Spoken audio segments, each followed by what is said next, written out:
So, Greg and I got lost on tracking which day it is, but it's like Thursday or something. But anyways, Greg and I rewarded ourselves by staying in a room in Toke last night. We have a very short drive today. We're about an hour and a half out of the final. We're hold on. We have about an hour and a half to Delta Junction, and then about another hour and a half to Fort Wainwright, where we'll be working on the bikes. I'm going to show you a few things, though. First of all, this is the Dakar jacket, and I'm really loving this jacket. This bellowing pocket in the back I talked about before when I did a review on the jacket.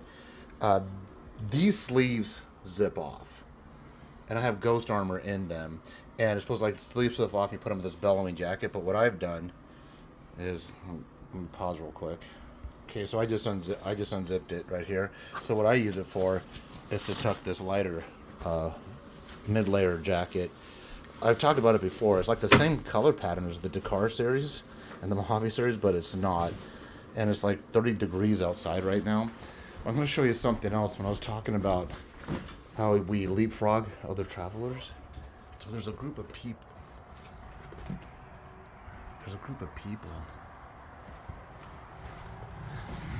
Hold on. They got like 3 of these buses.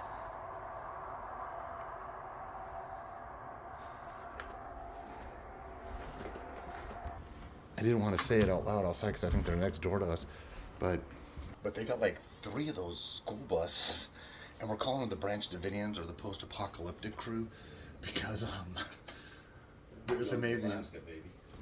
Yeah, I guess they're heading to Alaska, and they got 3 of those. I think the other vehicles are probably on the other side, but they got 3 of them, and all of them are towing some kind of 4x vehicle, and that one was towing a truck, and inside the truck was a quad. And then, like I said, we've been leapfrogging them, so we've seen them. And one time we didn't interact with them. I think we were checking out of the springs, the hot springs, and we just had a few words with them, and they all kind of like look the same. So I've been calling them if Branch Davidians David Koresh. If you don't know what that is, huh? That's me. Greg knows what I'm talking about. Some people This feel dude's heading to Alaska. He thinks I'm being a little rough on him. But I'm going to pause it. I'm going to probably get a cup of coffee, and then I'm going to go back outside, and I'm going to fix that foot peg. I'll talk to you guys while I'm fixing that. Oh, there's a dog barking. And so today is also sticker day. So I'm going to add some stickers. If you guys from following remember my bike, I had like Highway 101 here and Highway 1 on this side, but because this first one broke and I used a support shield behind it, there's actually 3 shields here, and I used some tape to reinforce it. So I'm going to put some of the travel stickers I've been collecting along the way. I'm going to put it on here. This is what I got to put back on. So I just got to hammer that and hammer that straighten that out. It's already happened once before. It's really a quick fix. This is how cold it is. There's frost on my motorcycle cover. So before I get to the peg, I'm gonna put these three stickers on today. Oh, darn dog. Those are gonna go on the front somewhere. All right. I'm gonna put these.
Let's see how that looks.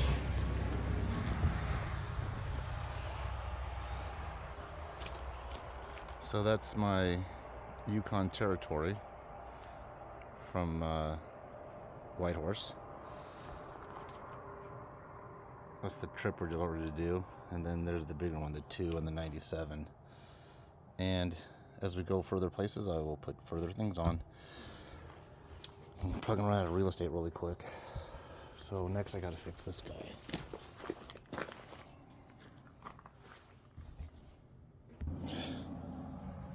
So I got lucky. This one square washer disc was all tweaked and bent, and I needed to straighten it out. And then this foot peg had bent really bad too. I got it straightened out pretty good. And when I was walking around the guy's yard over here, there's a workbench right there, center screen. There's a vise. Like, whoa. There's a vise.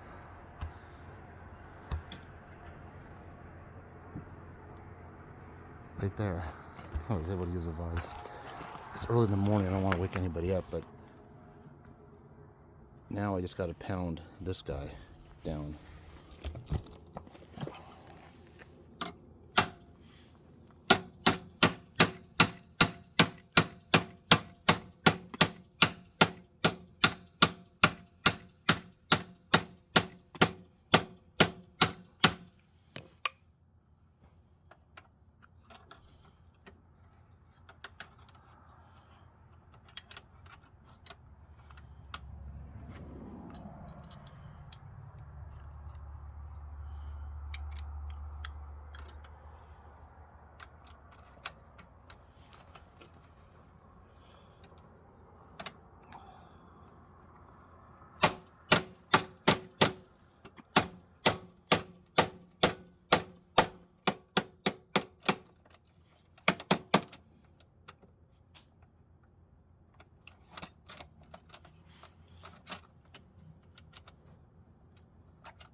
I might need to find a replacement for this guy. This is the second time it happened. And I probably gotta tighten it up too. So when it's out like that and it falls, it just pops it up. And little by little, this is gonna wear out. I don't know if I'll make the trip. But this is a riding peg or highway peg just for convenience. It's not anything that's mandatory, but it sure makes the ride nicer. So we'll start getting going probably in a little bit. Things are looking up. So I just wanted to wrap up this video by sharing a thought with you guys. So that motorcycle I'm riding, it's a KLR Generation 1. There's 3 generations. That one's a 2007. 17. Well, I don't know. Yeah, it's like 17 years old. I bought it for $1,800. $1,800. And I'm here, okay? Now, the reason why I'm bringing this up, comments had been made that the KLR is a piece of junk. Comments had been made, good luck on that. I can't believe you're doing that. And here's the deal. Like Greg pointed out, a lot of the motorcycles we're seeing on the road, including his, they're $20,000, $30,000 vehicles. $20,000, $30,000 vehicles. You guys have not heard me complain about the speed of the KLR. You guys have not heard me complain about the comfort of the KLR. I was frustrated with some maintenance issues. But here's the deal. If you currently own a KLR, and there's 3 generations, if you currently own a KLR and you have more negativity or derogatory comments about the KLR, then I would have to say it's really honestly either your expectations, your lack of expectation management of the bike you bought. I would also like to say it's the shop, the mechanics you're bringing it to. Maybe they're not doing it the right way. Or I would say it's you. Maybe you're not maintaining it, keeping an eyeball on it. The KLR does need attention. It's a bike that rattles, things get loose. It's not a fast bike by any means. It does exactly what I have always asked of it. So when I look at what I'm traveling today, and since I've owned it over the years, Route 66, Santa Monica to Chicago and back, round trip. Mexico border to the Canadian border on Highway 1 and 101 round trip. The Gold Country and the ghost towns of the Sierra Nevadas from the 395 all the way up to Lake Tahoe, down the 49 and back. And now this trip. So somebody said, good luck on making it to Purdue Bay. The only thing that's really going to keep us from it is it would keep I don't care if you have a $30,000 bike or a $1,000 bike, or even if you're walking. The only thing that's going to keep us from getting to Purdue Bay, Dead Horse, the Arctic Ocean, is the weather. And that's going to affect everybody equally. And the reason why I say this is I'm no mechanic. I'm not a seasoned motorcycle rider. So if someone with minimal mechanical capabilities, but with patience and a good attitude, and someone with minimal riding experience or less riding experience than most people doing this trip are able to keep that bike doing this at $1,800, well then, I know it was the right bike for me. So if you're watching my videos and you see KLR in the caption, you're saying, hey, how are KLRs? KLR is, like people always say, it's the Swiss Army. Does everything good, nothing great. It's not for everybody. Sure, there's much better, more expensive, comfortable bikes to do this trip. But if someone's saying that their KLR isn't performing to their expectations, well, then get a bike that is performing to your expectations. Go spend $10,000, $20,000, $30,000 on a machine that you can hop from Starbucks to Starbucks with all your friends. I say that facetiously because I'm a gas station coffee dude. I don't get on my motorcycle for a day and turn it into a quote unquote cafe racer and sip my Starbucks. So anyways, that's what I have to say about it. There are other videos where I mentioned I'd be I'm very inclined to get a new bike at this point because I have this bike has met my expectations. And I've learned a lot, both about riding, both about myself, riding, equipment, maintenance of a motorcycle, different price ranges, different motorcycles and what they're built to do. Making a motorcycle your own. So very likely within the near future, budget allowing, brand new, never owned by anybody else before, motorcycle. And I keep gravitating towards that Honda Trans Alp. I keep gravitating towards that. So that's a 750 engine, I believe. But once again, if there's anyone, who's just anti-KLR, don't buy a KLR. And for someone who currently owns a KLR and you really don't, it gets frustrating. Well, get rid of it. Get rid of it. Yes, mine has been frustrating, but everything that you guys have been watching since I left California, me and McGregor have been able to handle on the side of the road, just he and I, and whatever tools or equipment I have on the bike. And I'm here now. I'm in an hour and a half up the road. We're going to complete the ALCAN, the Alaskan Canadian Highway in Delta Junction. We're in Tok right now. And that part of the journey's done. And then we're overnight, another hour and a half, we're in Fort Wainwright for a night or two to get our bikes ready for the Dalton. And we're going to get to the Arctic Circle, no doubt. And we're going to get to Coldfoot, no doubt. The only thing that's going to prevent us from going further from Coldfoot to Purdue Bay or Dead Horse is weather. And that's going to prevent everybody from doing it. So I say this to all the naysayers on the KLR. I think I've proven the point to myself that I can ride a motorcycle, that I can take this KLR and do what I've done with it.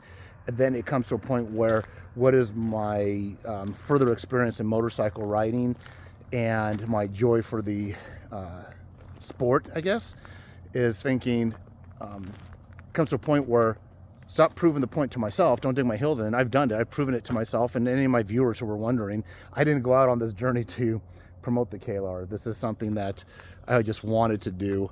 Once again, I've been riding this KLR since 2016, I think. I bought it used. Earlier video I mentioned Traveler's Check, a guy who introduced me to motorcycle riding while I was in the Air Force. Thanks again to him. But yeah, I'm no mechanic. I'm no seasoned rider. I'm 55 now. I only started riding until I was 47. I know a lot of my viewers have a lot more experience underneath their tires than I do. I think I've accumulated a lot of miles. But here's the deal. If an old guy like me with minimal riding and mechanical experience could take an old bike like that and do this, anybody can. You need the best thing in your toolbox needs to be a good attitude and patience, and your KLR can do it, and the right friends.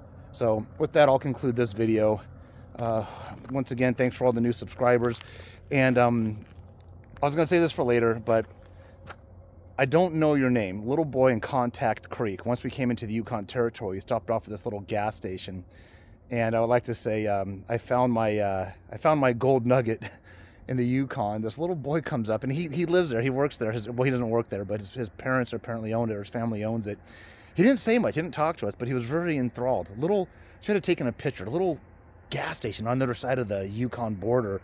Just a little hut house, one pump. And they came out and they wanted to take pictures with us. They liked our motorcycles, and I gave them one of my stickers. And then I got a text, I believe from not a text, a tag from his mom on one of my videos saying that he was really happy I gave him a sticker. So you made my day. I don't know the family's name, but they are at, if you're traveling it, stop off and see them. It's the best gas prices. Once you cross into the Yukon where I put that sticker, it's called Contact Creek Gas Station.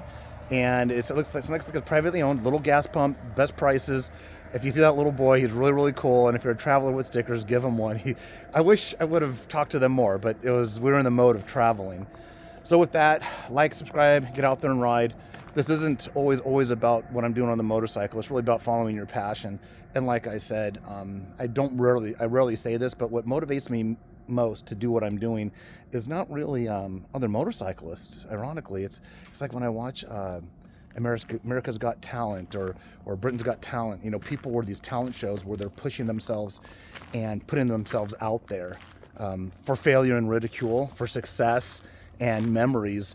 And I watch those shows and I think, man, if they can follow their passion and their dreams at the risk of annihilation, in a sense, that's what really motivates me. So if you're watching this, maybe motorcycling is not your thing.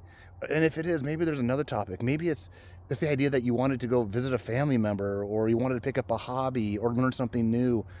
Time just clicks. And some of you know I've had a lot of deaths in my family in the last 4 or 5 years.